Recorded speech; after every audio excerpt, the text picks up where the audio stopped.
Eric here with toolsinaction.com. Take two, I was doing good on the other one, and Dan actually... Shut up. Yeah. Don't blame it on me. Basically what we want to do is I'm going to go over an RO system, a little bit about the upkeep, a little bit about how they work, and changing the membrane on it. We've actually gotten some emails asking about it, so we figured why not, let's do a how-to.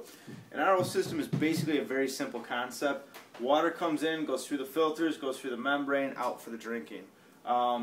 Every system is going to be a little bit different because it depends whether you're on a well or if you're on city water, or if your house is newer or house is older. It can really dictate your setup on here.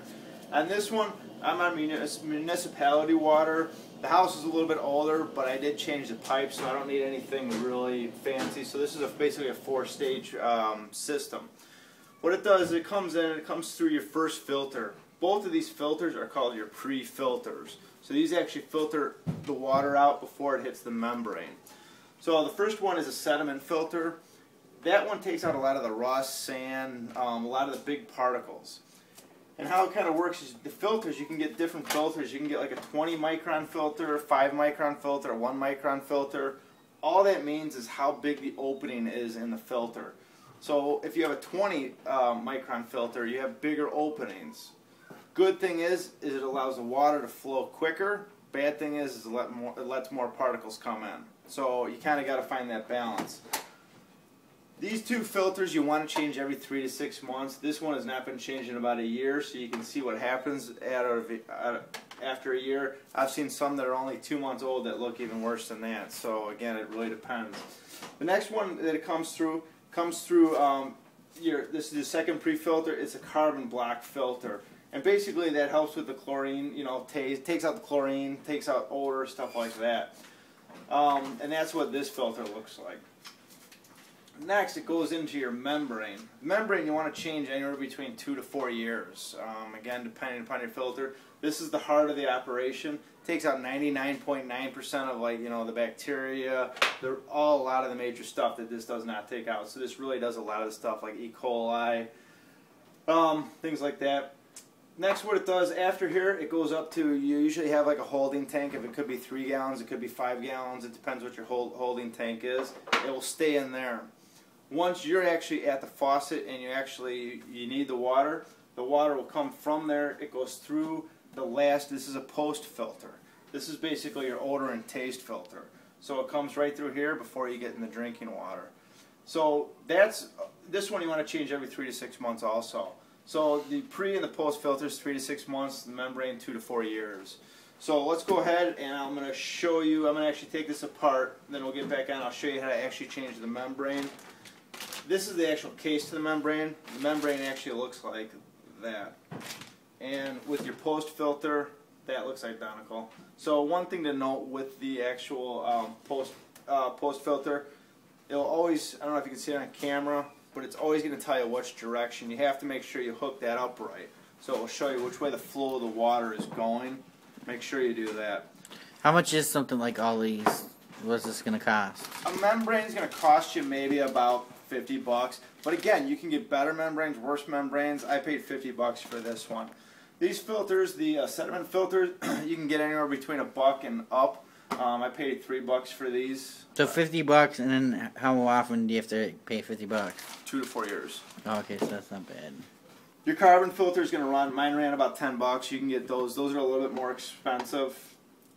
And I forget honestly what I paid for the odor and taste, the post filter. I forget what I paid for that. But what it does is my TDS was $5.85 before I had any of this on. After I run it through the RO system, it's anywhere between 0 and 10. Did you talk about TDS? What is TDS? I'm going to talk about all that. Total dissolve. Smurfs. Smurfs. Total dissolve Smurfs. Okay. So it's how many Smurfs that lets you actually get through here. So let's go ahead. I'm going to take this apart. What I'm going to do is actually just clean this. These usually just unscrew for the most part. All the stuff unscrews. Do you have to turn the water off somewhere? Yeah, that's a good point. What you want to do, because it's an open system, you want to shut the water off before and then afterwards. Chances are, if you've already got one in there, is you're going to already have valves that you can do both. You can turn it off before and after, just so you don't have water draining everywhere. So let me go ahead and disassemble this, and then we'll go over the membrane. Okay. Alright, we went ahead, I took everything apart, I cleaned out all the containers, getting ready to change the filters on everything. That's a good time, when you have everything apart, you want to take a look at your gaskets, make sure that they're not cracked, make sure they're still good in working condition. This is the hard, the other filters I'm not going to really go over because they're real easy. You just turn them off, pop them back on, just make sure you clean them off. It's the membrane that a lot of people have had questions on. This is the container for the membrane, this is the actual membrane. A couple things you want to know is you probably see, this is with the cap on, you see one in and you see two out, which can be confusing. The one in, this is where your actual water is coming in from the actual either well or from the municipality.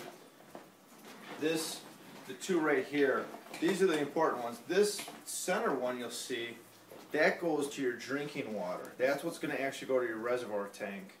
This one right here is your discharge. Because what happens is, all the water that comes in, it doesn't use all the water.